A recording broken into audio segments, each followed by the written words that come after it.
जयपुर में special operation group यानी SOG ने भर्ती परीक्षाओं में बड़े फर्जीवाड़े का खुलासा किया है। एसओजी ने राजस्थान कर्मचारी चयन बोर्ड से जुड़े तकनीकी अधिकारियों सहित 5 आरोपियों को गिरफ्तार किया है। मामला सुपरवाइजर महिला, प्रयोगशाला सहायक और कृषि पर्यवेक्षक भर्ती परीक्षा 2018 से जुड़ा हुआ है। जांच में सामने आया है कि ओएमआर शीट की स्कैनिंग प्रक्रिया में डिजिटल तरीके से छेड़छाड़ की गई। आरोप है कि तकनीकी मुख्य और सिस्टम एनालिस्ट ने बाहरी एजेंसी और अन्य कर्मचारियों के साथ मिली भगत कर फोटोशॉप के जरिए सही उत्तर जोड़ दिए और अभ्यर्थियों के अंक बढ़ाए गए। कई मामलों में 30 से 50 अंकों को बढ़ाकर 180 से अधिक कर दिया गया। बताया जा रहा है कि इन परीक्षाओं में 3212 पदों के लिए लाखों अभ्यर्थियों ने भाग लिया था। इस मामले में शादान खान, विनोद कुमार गौड़, पूनम माथुर, संजय माथुर और प्रवीण गंगवाल को गिरफ्तार किया गया है। आरोपियों पर आईटी एक्ट सहित गंभीर धाराओं में केस दर्ज कर जांच जारी है। एसओजी राजस्थान जयपुर द्वारा वर्ष 2018 में महिला सुपरवाइजर, कृषि पर्यवेक्षक एवं प्रयोगशाला सहायक ये भर्ती परीक्षा आयोजित की गई थी। इस भर्ती परीक्षा पेन एंड पेपर मोड में की गई थी।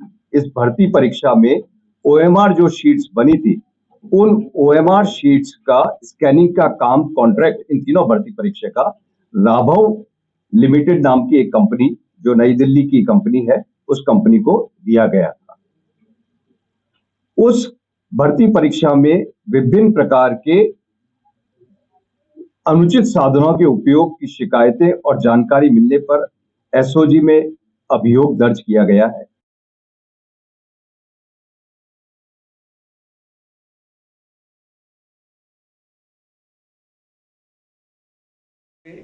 सारे प्रोसेस की एनालिसिस करते हुए मुलजिमों को आइडेंटिफाई किया गया। राघव कंपनी के 2 मुलजिम जो कि स्कैनिंग के काम के लिए यहाँ पे जयपुर आए हुए थे, उन दोनों मुलजिमों को गिरफ्तार किया गया। एक का नाम विनोद और दूसरे मुलजिम का नाम शादान है। दोनों मुलजिमों की पूछताछ में हमारे पास में जो अनुसंधान टीम है वो और जो हमारे डीआईजी परिस देशमुख है, उन्होंने ये पता लगाया कि दोनों मुलजिमों ने जो पूछताछ में बताया कि इस परीक्षा में जब तक राजस्थान चयन बोर्ड है, आरएसएसबी है, उसके किसी अधिकारी का कोई इन्वॉल्वमेंट नहीं हो, तब तक यह आगे इस प्रकार का धोखाधड़ी का कार्य नहीं हो सकता था। उसके ऊपर और गहन तफ्तीश करी गई और मुलजिमों से एक हमको लिंक मिला कि एक कैंडिडेट जो है जिसके नाम की स्लिप वहां के एक उच्च पदस्थ अधिकारी द्वारा इन स्कैनिंग टीम को दी गई थी। उस कड़ी के ऊपर आगे बढ़ते हुए एसओजी की टीम के द्वारा राजस्थान स्टाफ सिलेक्शन बोर्ड के टेक्निकल हेड संजय माथुर तथा प्रोग्रामर विनोद गंगवाल को, प्रवीण गंगवाल को गिरफ्तार किया गया है। इन दोनों की जिम्मेदारी उस टाइम में ये थी कि ये दोनों ओएमआर जिस रूम में स्कैनिंग होते थे उस रूम में बैठते थे। इनका काम ये था कि जो कॉन्ट्रैक्ट प्राइवेट कंपनी को दे रखा है वो कंपनी सारे कार्य को सुचारू रूप से करे, पूर्णतया ईमानदारी के साथ करे, एकदम शुचिता के साथ में करे, जिससे कि किसी प्रकार की कोई गड़बड़ी ना हो। कितने अभ्यर्थी? अभी तक टोटल 38 अभ्यर्थी हमने पाए हैं। 38 के अभी तक क्लियर कट हम लोगों ने जानकारी ली। और इनसे लेन देन का क्या सामने आया सर? लेन देन के हमारे पास में 3 तरह के एविडेंसेस हैं। एक तो राघव इंडस्ट्रीज जो ये काम कर रही है, इसका स्कैनिंग का काम कर रही है, उसके थ्रू कुछ लोगों को पैसे लेके उनसे उनके रोल नंबर ले लिए गए और उनकी ओएमआर शीट में चेंज कर दिया। दूसरा ये हमारे पास में है कि विनोद और शारदान इन्होंने अपने लेवल पे भी डायरेक्ट कैंडिडेट से कांटेक्ट करके उन कैंडिडेट्स के नंबर बढ़ाएं। तीसरा, जो यहाँ के राजस्थान स्टाफ सिलेक्शन बोर्ड के जो 2 कर्मियों को हमने गिरफ्तार किया है, इन दोनों कर्मियों की इन्वॉल्वमेंट इसमें आया है कि इन्होंने भी एक तो जो कैंडिडेट हमने अरेस्ट करी है और उसका डायरेक्ट लिंक आया है वो, और प्लस दूसरा गंगवार जिसको अरेस्ट किया है, उस गंगवार के अरेस्ट से भी हमारे पास में ये क्लियर जानकारी है। सर अब तक कितने रुपए ये पैसे कमा चुके हैं और लगभग एक मोटा अंदाजा माने एक प्रत्येक अभ्यर्थी से जिसके नंबर बढ़ा रहे थे उसे कितने रुपए ये ले रहे थे? ये है क्लियर कट कि किस अभ्यर्थी से कितना लिया है, यह अभ्यर्थियों की जो गिरफ्तारी होगी अब सेकंड फेज में उसकी उनकी गिरफ्तारी होगी, उसके बाद में यह कार्रवाई।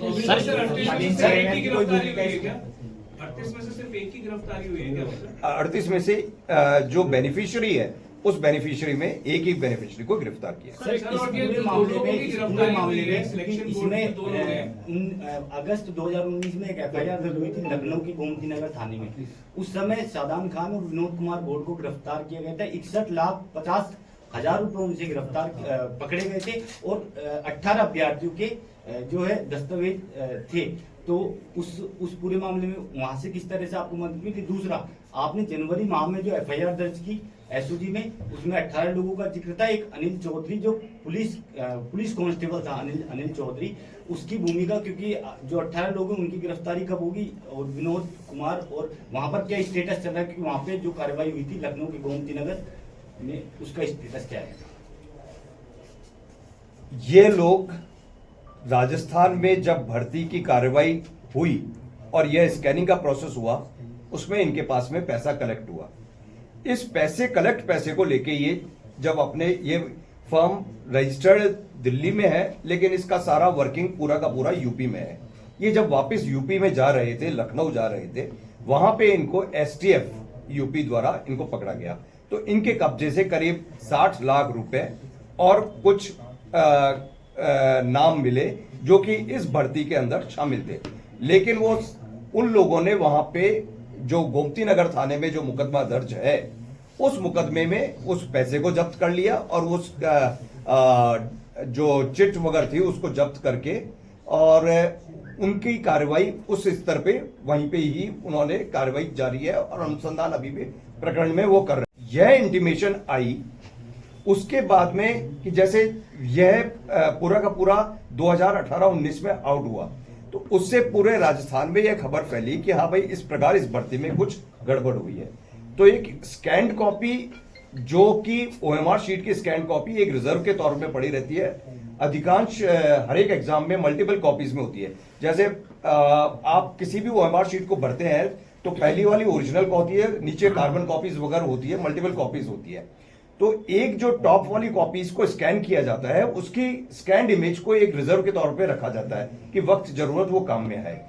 फिर उस स्कैन्ड कॉपी को वापस रन किया गया, तो रन करने के ऊपर करीब 42 कैंडिडेट्स के नंबर्स में डिफरेंस आए हैं।